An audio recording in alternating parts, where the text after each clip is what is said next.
Bonsoir Alain. Bonsoir Benoît. À toi la charge de remplacer Pascal ce soir. Mais écoute, je vais essayer d'être à la hauteur. Oui, par contre, on ne change pas nos habitudes en rentrant de Paris ou de région parisienne. Dans les bouchons, pour ne pas changer non plus. Voilà, même si ça roule un peu plus maintenant. Mais bon, moi je parlais plus du match et du résultat.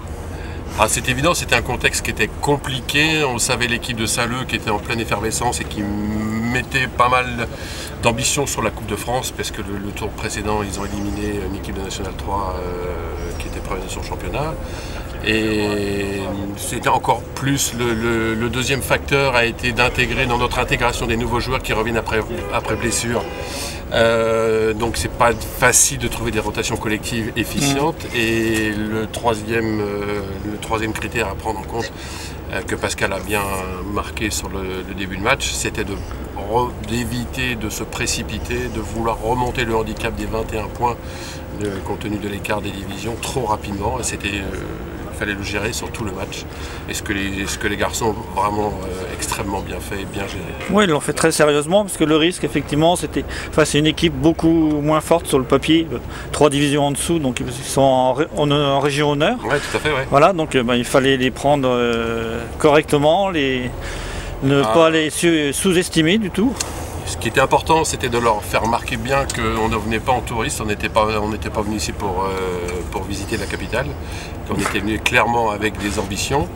Ce qui nous a encore moins facilité la tâche, c'est que bon, Saïd s'est blessé à l'entraînement vendredi, donc il était out pour le match. Ludo était un petit peu trop tôt pour reprendre, donc on s'est déplacé sans réel numéro 5, à part Geoffrey qui était le seul représentant sur ce poste-là, qui a clairement tiré une super épingle du jeu, qui a fait un très très bon match et qui est en pleine ascension. Je vois, il tend l'oreille d'ailleurs pour écouter, donc je pense qu'il va revoir la vidéo en boucle cette semaine. Le prochain tour de Coupe de France, est-ce que c'est peut-être pas encore l'adversaire, on sait la date Alors la date, il me semble que le prochain tour c'est le 20 février, juste avant la reprise des matchs retour.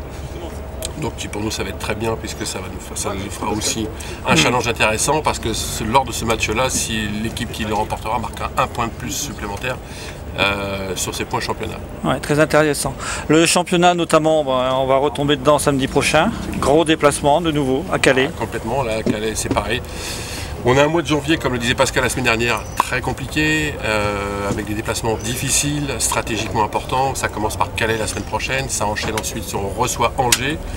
Et sur ces deux matchs-là, effectivement, vont se dénoter beaucoup de choses sur le match retour. Ça va décider un peu sur le classement final qui commence à s'affiner. Bon, on est toujours en tête, c'est toujours satisfaisant. Et on tient fortement à garder cette place. Voilà. Et on veut aller aussi le plus loin possible en coupe. Exactement. De beaux objectifs. De beaux objectifs.